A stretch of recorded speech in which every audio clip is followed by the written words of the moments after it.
ini tuh sebenarnya diperuntukkan untuk anak-anak kaum milenial sekarang ya, dimana yang biasanya itu malas untuk belajar sejarah kan ya, boring. Tapi di sini tuh sejarah kita kemas seinteraktif mungkin, seedukatif mungkin, dimana kita tuh tidak lagi yang cuma baca doang kayak gitu, tapi kita punya alat-alat di dalamnya yang menunjang untuk supaya tidak bosan belajar sejarah. Dan juga museum ini tuh masih gratis gitu.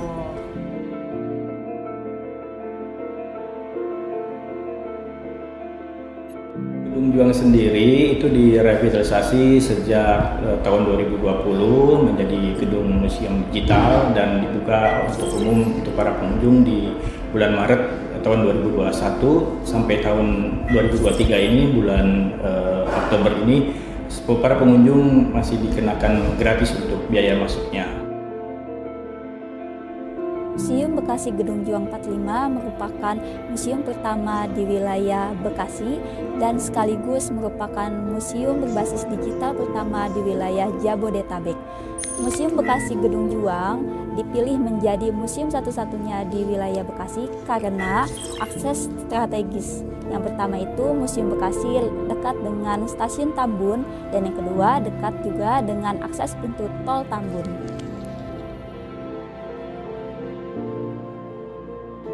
Kenapa orang-orang harus ke Museum Bekasi?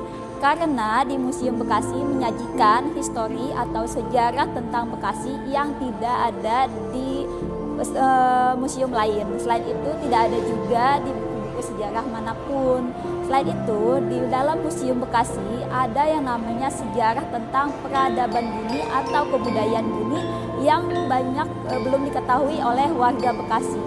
Di kebudayaan Buni ini tersajikan di dalam Museum Bekasi. Selain itu dengan konsep digital yang dengan berbasis 4.0, lalu juga ada koleksi-koleksi museum kami yang asli dari kebudayaan Buni di tahun 1000 sebelum Masehi hingga 500 Masehi.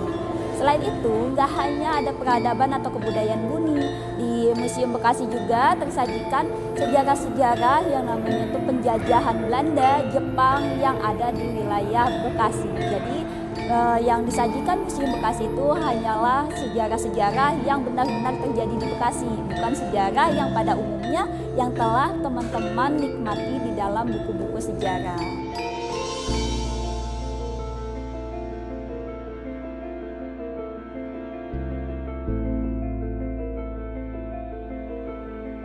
Museum Gedung Juang ini sangat menarik, ya tadi disampaikan bahwa ini kita menyampaikan sejarah Bekasi dalam bentuk digitalisasi, yang mana merupakan suatu teknologi yang update ya bagi perkembangan zaman, sehingga sangat menyenangkan untuk mengenal sejarah. Nah, di sini ada yang namanya interaktif digital book tentang perkembangan wilayah Kabupaten Bekasi yang dahulunya itu menjadi wilayah Kabupaten Jatinegara atau Kewedanaan Jatinegara.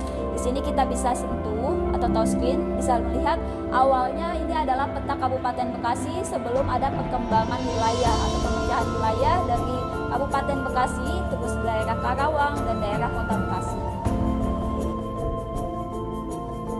Bekasi pada abad ke-5 hingga ke-7 Masehi dipimpin oleh Kerajaan Tarumanegara, yaitu kerajaan tertua nomor 2 di Indonesia atau di Nusantara. Dipimpin oleh rajanya yang paling terkenal pada saat itu adalah Raja Purnawarman. Di Kerajaan Tarumanegara, Bekasi memiliki 7 buah prasasti, salah satunya adalah Prasasti Tujuh yang menceritakan asal-muasal nama Bekasi, yaitu dari Candrabaga berubah menjadi Bagasasi, lalu berubah lagi terakhir menjadi Bekasi. Di sini ada cerita tentang perang Pasunda Bubat. Pasunda Bubat itu adalah perang yang terkenal dengan mitosnya, yaitu orang Sunda tidak boleh menikah dengan orang Jawa. Jadi pada saat itu Kerajaan Sunda memiliki anak yang bernama Dyah Pitaloka Resmi ingin dinikahkan oleh Hayam Wuruk, Maharaja dari Majapahit. Nah, ketika itu Ibu Suri Majapahit menerima Dyah Pitaloka bukan sebagai permaisuri atau sebagai persembahan. Oleh karena itu Kerajaan Sunda merasa terkhianati dan akhirnya Kerajaan Sunda berperang dengan Majapahit.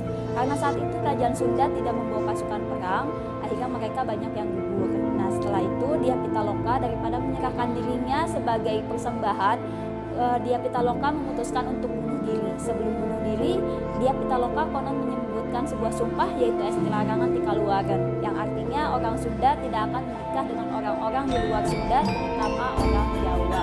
Dari situlah mitosnya berkembang, tapi ada juga yang menyatakan bahwa mitos tersebut untuk memecah belah antara Jawa Barat, Jawa Timur dengan Jawa Tengah agar mereka tidak bersatu. Dan itu adalah fitnah dari orang-orang Belanda.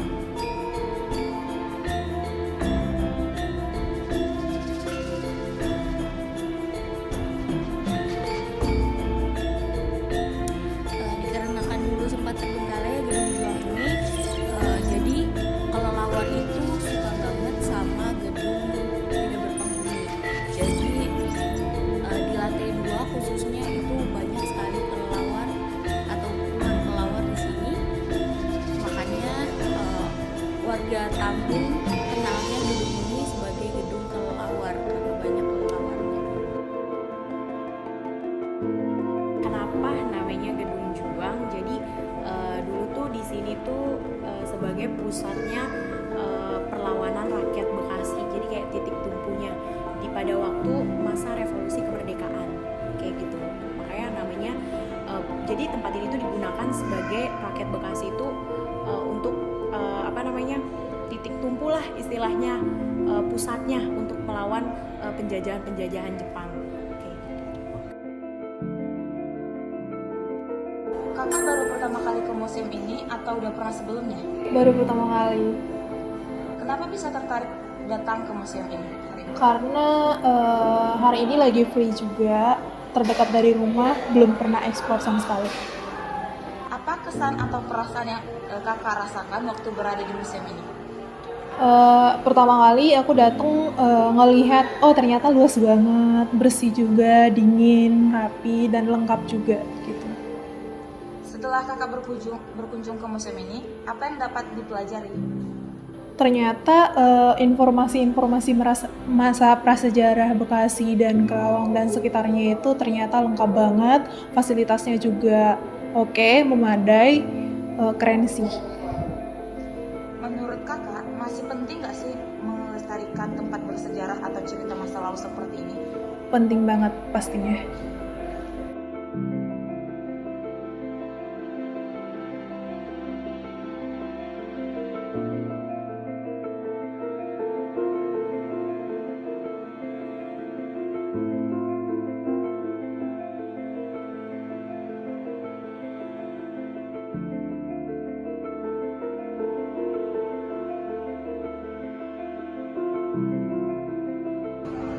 Kakaknya baru pertama kali ke museum ini atau udah pernah sebelumnya? Baru pertama kali ke museum ini. Kenapa bisa tertarik datang ke museum ini? Awalnya ini tuh cuma tugas kuliah juga, tapi kayak menarik juga pas dilihat-lihat di sini gitu. Apa kesan atau perasaan yang kakak rasakan waktu berada di museum ini?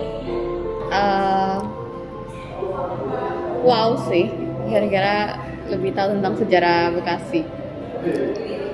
Setelah kakak berkunjung ke museum ini, apa yang dapat dipelajari? Ya sejarah Bekasi sama kayak jadi tahu juga kalau misalkan Bekasi itu nama awalnya bukan Bekasi gitu kan, kayak wow keren aja gitu. Menurut kakak, masih penting nggak sih melestarikan tempat bersejarah atau cerita masa lalu seperti ini?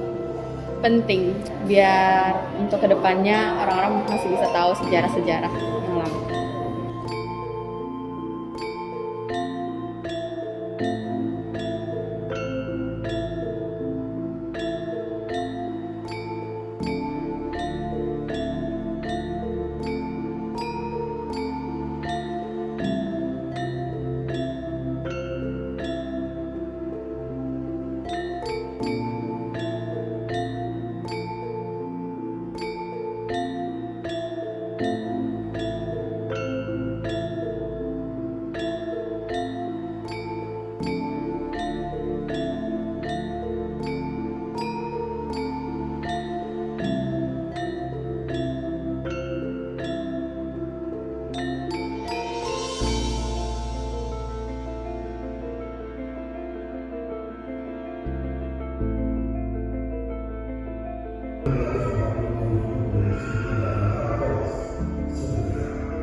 Lalu siapa